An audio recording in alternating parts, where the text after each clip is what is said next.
who am I talking to? I don't know. Mostly I'm talking to myself. Who do I have an obligation to in making these recordings? Who's my audience? I have an obligation to anybody. I'm doing it for myself, for my own personal records. In the future, if I have the time or interest, I could go back and review what I said years ago. Why? Because at any moment, at any time, at any moment, for any reason, or more importantly, for no reason whatsoever, YouTube could decide to delete my entire account and everything I've ever said would be gone, provided unless I take the fucking time and energy now to go and download to my computer everything that I've done. And even then if my computer crashes, then I can lose it all anyhow. At any time, for any reason or no reason whatsoever, at the pure whims of Google Corporation doing business as YouTube, every fucking word I've ever recorded on here could be gone from the cyber world, from cyberspace. So how much am I obligated to the few random people who might randomly click and listen for 3 seconds before I'm saying, I'm not going to listen to that, that's boring, and go to find something more interesting? I'm doing it for myself. I don't have any obligations to anybody. So there. I don't think I even bothered recording about what happened a couple weeks ago when my account was shut down for a week. And based on what? I got this notice. First of all, here's what happened. First of all, I found myself signed out, so I had to sign back in, and then I enter my password, and then it wants me to give my cell phone number, which I've always declined to do. I just click skip. I didn't feel they need to have my fucking phone number. But this time it wasn't giving me a skip option. This time it was saying you must give us your phone number to log back in. I didn't want to do that. And then I get this notice that says your account has been disabled due to violations of community standards.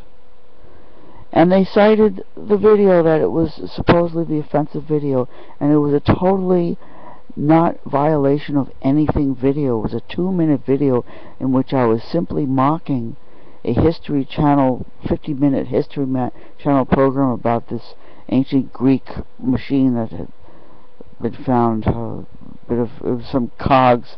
It looked like the inner workings of some clock with just cog wheels, and it was rusted. It was 2,500 years old. It was amazing that any of it survived, but they looked at it and analyzed it and x-rayed it and concluded that it might have been some kind of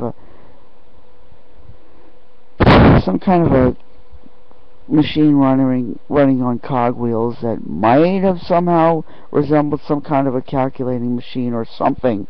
They can't be absolutely certain. So this video, this History Channel, Discovery Channel, one or the other video, goes on for 50 minutes with them looking at it and talking to other people at museums, and all through the background music is going ooh, ah, ooh, this ancient music, this ancient machine, this is the narrator, could the ancient machine from ancient Greece have been very modern, forerunner of the computer? Could the ancient people have had a computer that we don't know about? It's mysterious because it's been lost and rusted at the bottom of the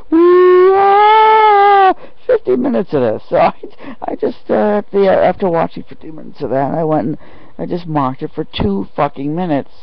That's all I did. Is the ancient peoples in the ancient times, did they make an ancient computer? These people in the times that were ancient, that was and for this was the pretext that they gave for shutting down my entire channel. Not only shutting down Maggie Mystery Tour, but informing me that because I had been banned, I would henceforth and forever not ever be able to have any other account on YouTube either. I would never be able to have another YouTube channel until the end of the universe, because this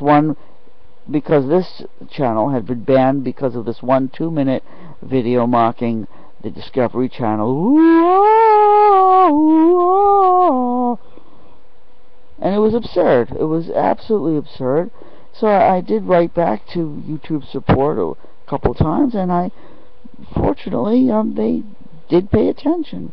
I pointed out the fact that there was no violation whatsoever, that it was absolutely absurd to shut down an account based on this video, which I didn't even swear in. I didn't even say fuck or shit or anything in this.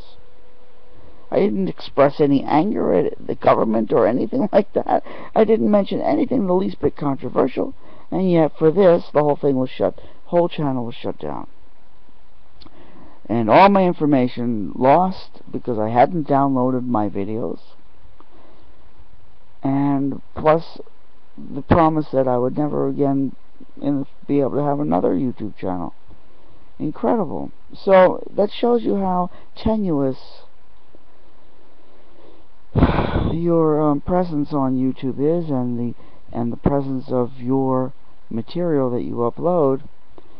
You cannot trust that it's going to remain there on YouTube, accessible to you even. You have to download your own materials on your computer to make sure you have it permanently, because if you just post it on YouTube and expect that it's always going to be there for you, accessible to you, then you may be in for a shock. And you think, oh, well, you're not uploading copyrighted materials, you're not being offensive in any way, so you have nothing to worry about. You have no way of knowing. You have no way of knowing that you might upload a video where you say quack quack, where you make a sock puppet saying quack quack quack, and that video can get flagged God knows why by God knows who, and you can find it. But of course, then there was the question of whether it really was that, whether the real reason they were shutting me down was because I was refusing to give them my cell phone number. And I did end up relenting to giving them my, before I wrote to support to tell them what had happened. I had in fact submitted my cell phone number. I gave in. I gave in, and I gave my cell phone number. By that time, it was too late. By that time, they were saying, no, you've been shut down. And now, a couple of days ago, I found myself signed out of my AOL mailbox, and I found the same fucking situation. AOL now is trying to force me to submit my fucking cell phone number. And it's only a matter of time before they're going to do the same thing. I'm going to not... There's going to be a point where they're going to ask for my cell phone number. They're not going to take no for an answer. And then when I refuse to give them the cell phone number, they're going to say, okay, well, you've been blocked out of your account, and all access to all of my previous emails that go back 5 years is going to be lost to me. I know that's the way it is. You don't own anything that you don't have in your own possession. And even when you have stuff in your own possession, you have no guarantee that someday some fucking government agency is going to come in and confiscate everything that you have in your home or your apartment. They'll come in and they'll have some excuse why they have to confiscate your computer. They'll say, oh, well, we suspect you of engaging in child pornography or espionage activities or something. They'll barge into your apartment with or without a search warrant, and they will appropriate all of anything they want. They'll take all your computer stuff, and you'll never see it again. So even if you did download all of your information that was on the internet to your personal hard drive or your disk or your computer, you have no way of knowing that even that information is secure. And I have no way of knowing when I start recording on this fucking thing, because somehow this machine has been screwing up for months, that it's going to stop recording, that the audio is going to run out, and everything I've just been talking about for 10 minutes will be lost. This happens frequently, This happens about half the time I start talking, so I'm going to stop now before that happens. I'm just going to stop right now while I'm fairly sure that this information has not yet been lost and I can upload it.